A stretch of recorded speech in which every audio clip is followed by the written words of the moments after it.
sucking up, trying to be a white. Go ahead, Roy, go ahead. No, let me tell you. Sit down, man. You gotta be kidding. You gotta be kidding. You gotta be kidding. Hey, hold it. Hold it. Everything is relative, and we in Russia, we could use postmodernity in order to explain to the West that if any truth is relative, so we have our special Russian truth that you need to accept as something that maybe is not your truth. Even if it's not true.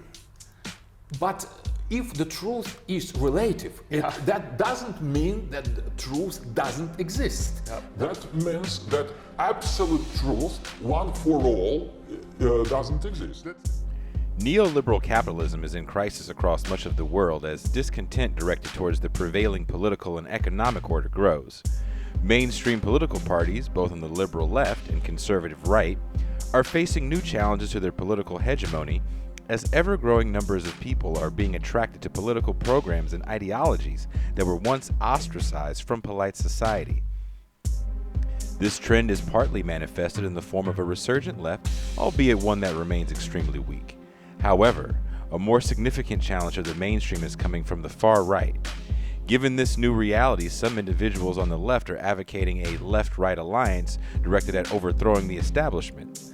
Others warn about the dangers of Third and Fourth Positionism, Stasserism, and Nazbols. In this episode, we will ask, what is the historical background behind calls for cooperation between the radical left and right? And what are the Stasserites, Third Positionists, and Nazbols? And what is the reality of left-right cooperation and overlap? This is Revolution. I state your name. Do hereby solemnly swear that I will support and defend the Constitution of the United States against all enemies, foreign and domestic. Against all enemies, foreign and domestic. Serving with the unorganized civilian militia, which guards my homeland, my state, and the constitutions thereof. Sic semper tyrannis. Sic semper tyrannis. Pluck one issue out of the headlines, which certainly was a big deal during the Sochi Olympics as well. Gay rights. Where's Dugin on that?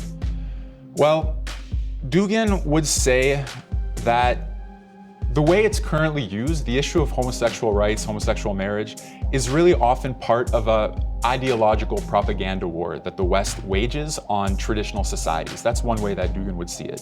So it's never just an issue by itself. It always belongs to this larger set of issues.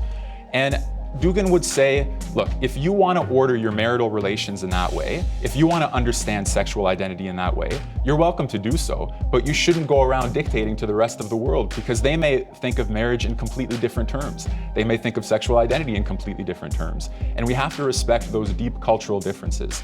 So Dugin, he's not for, violence against gays in Russia. Not homophobic. No, he's not homophobic. It's nothing like that.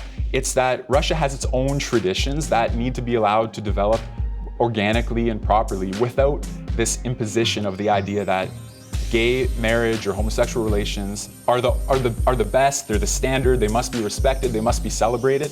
If the West would like to celebrate them, let the West celebrate them. That would be Dugin's position. It's not for Russia. But if it's not for Russia, and there may be other countries as well that agree with him on that point. Shall we hear?